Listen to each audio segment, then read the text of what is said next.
Hi guys, it's album review time. We've got Kissin Dynamite and back with a bang.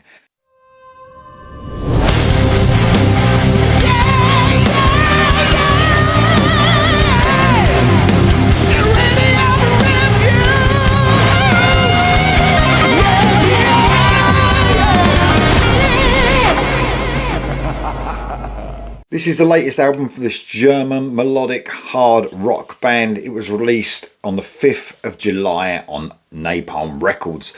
12 tracks, 46 minutes and 17 seconds long. The 8th studio album from this brilliant band. Not the End of the Road came out in 2022, and what a great album that was, man. I mean, it's my introduction to Kissin Dynamite actually, and I know they've been getting more and more popular. Probably one of them bands that is not quite popular wise on the level of some of the European rock bands, but man, they definitely deserve it. This album, and man, on first listen, this is just song after song with stadium filling choruses, just hooks galore. I mean, I don't think there is another band that is consistently great and every song you could literally release as a single. They can write some amazing choruses. It's sort of 80s inspired, I suppose, but they've got like this modern injection. I'd say there's a little bit less modern sound on this album. I think that might just be because the hooks are just so massive. It just reminds you of that decade of music that had the best choruses. You know, the 80s did, but man, these guys really know how to write a song. The album's produced by Hannes Braun, which is the lead vocalist is. What a production as well. I mean, the last album sounded amazing. I think even this is a step up in production. There's like a warmth to the album, a heaviness in the guitars. It is a brilliant sounding album. It's one of them albums you could just turn right up and it doesn't lose its quality. It is absolutely amazing. Really guitar driven. There's some great synth work across it though as well. But, you know, guitar driven for sure.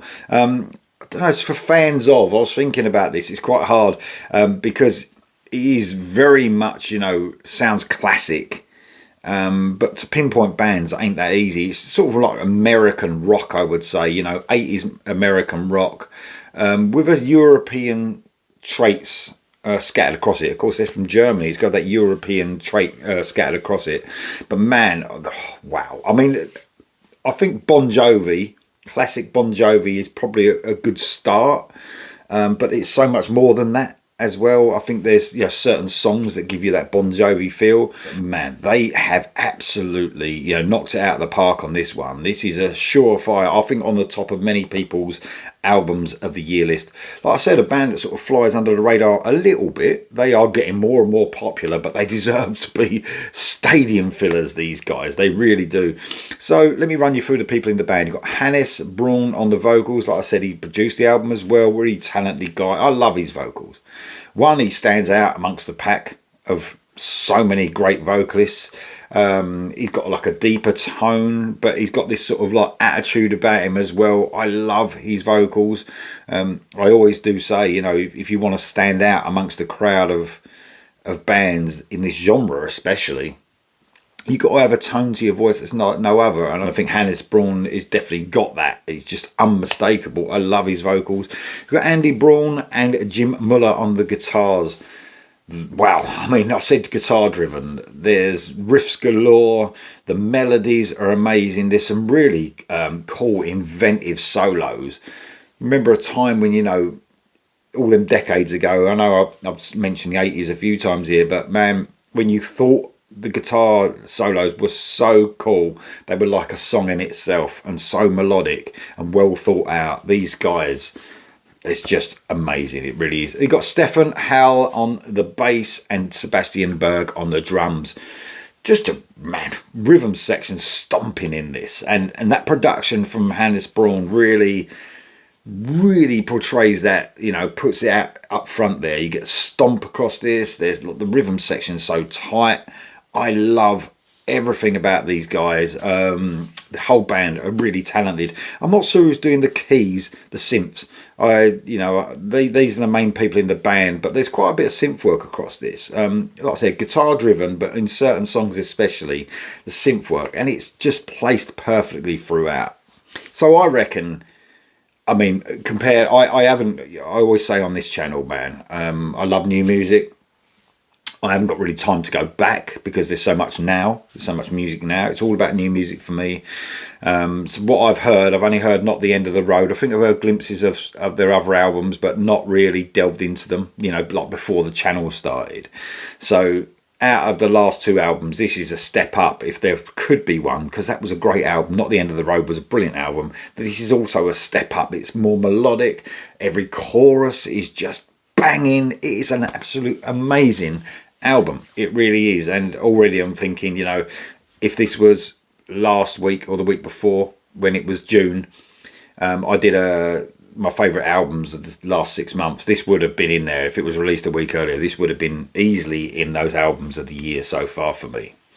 So I'm going to talk about my favourite songs on the album, and I'm not talking about everyone. Everyone, by the way, is fantastic. There's 12 songs and they're all brilliant. But not to make this review too long, I'm going to speak about actually my favourite ones out of a brilliant bunch of songs. So we start off with the title track, Back With A Bang. It's a fast, rocking title track. All the Kissin Dynamite elements are here, the hooks, the heavy guitars, and the huge stadium-filling choruses. There's not one chorus on this album that is huge. Hannes Braun's unmistakable vocals again. They sort of come in on this song and I was thinking, it's almost like a long lost friend. It's just a brilliant vocal performance. That cool sort of attitude he has. It's such a fun opener. They're such a fun band. Almost like a party track, if you like. And it's backed up, as all these songs are, by a really cool solo, man. It's a fantastic rocking opener. Then we get on to one of the singles, My Monster. Brilliant video to go along with this as well. I did a reaction, but go and watch the video. It's absolutely excellent. A lot of effort put into that video as well. Not a lot of bands do that now, but these guys really do put some effort in their visuals as well. The band's European sort of sound mixed with that American rock style is really strong here. It's a really infectious chorus again. This, along with other songs, the synths played quite a big part here, weaving their way through the sort of really fat guitar riffs. This is why the band are really popular as well and getting more popular. They can just write songs that all deserve to be singles. I don't think I heard one song on this that couldn't be a single. And then we move on to another single, track 3, Raise Your Glass. This was the introduction, actually, the lead single for the album. This is a sort of cool, sort of like, there's like a little bit of a punk party type attitude in the verses, I would say, and it leads to a really sort of uplifting 80s chorus. The fun lyrics are just perfect as the guys keep it nice and simple and relatable.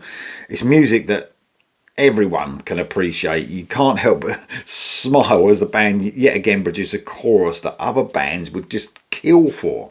And then track 4, Queen of the Night. This is an outstanding track. Remember when Bon Jovi were good? Remember that? You don't have to sort of put those 80s Bon Jovi's albums on again anymore. A superb stadium rock with, I don't really need to say it, a huge chorus again. A track that sort of makes you remember when bands like Scorpions and Bon Jovi ruled the airwaves. One of my favourites for sure. The Devil Is a Woman, another single. There was quite a few singles released off this album. This is another one. This track just oozes groove. It really does. It's a bluesy hard rock attitude running right through this, and those bluesy verses sort of lead to a cool ascending chorus. Again, really fun lyrics, sort of touching upon what many of our favourite bands have done in the past. Women that are beautiful but dangerous to fall in love with. Excellent song. The Best Is Yet to Come is the next track. Another favourite track of mine, an outstanding song. Clean guitar in the intro makes you think you might be getting the first ballad of the album, but the track sort of takes you on a different ride than that. The chorus is another banger, reminded me a little bit of Not the End of the Road, the actual track. What an amazing, uplifting song. I Do It My Way is the next track I want to talk about, and wow, man, I'm just waiting for a dip in quality, but there's absolutely none. There really isn't. It's just one amazing song after another amazing song. Their American rock influence is just huge on this track. The songwriting is just top notch, as the band seem to find it hard to write a bad song. It's just mental. This is like a mix of like a 70s American rock and modern rock as well. Amazing stuff.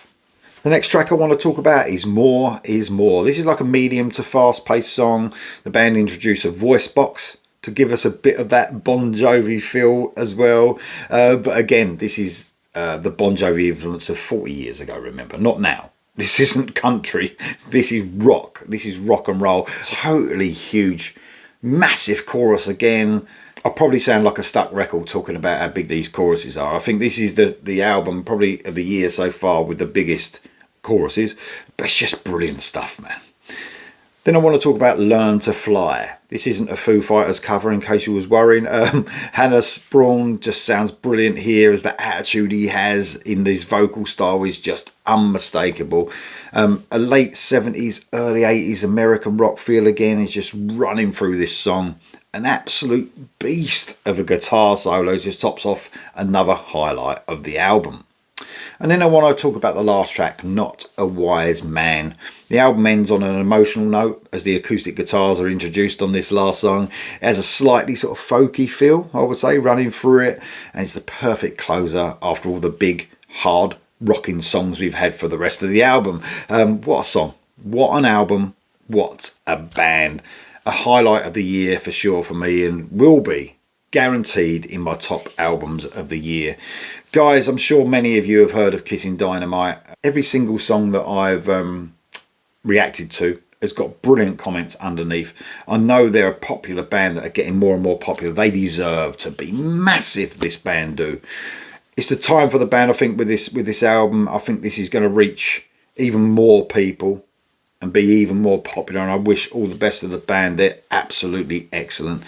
Totally recommended by me, guys. Kissin Dynamite, back with a bang. They sure was. Let me know what you think of it in the comments below, guys. Have you got the album? Let me know. I'll see you soon.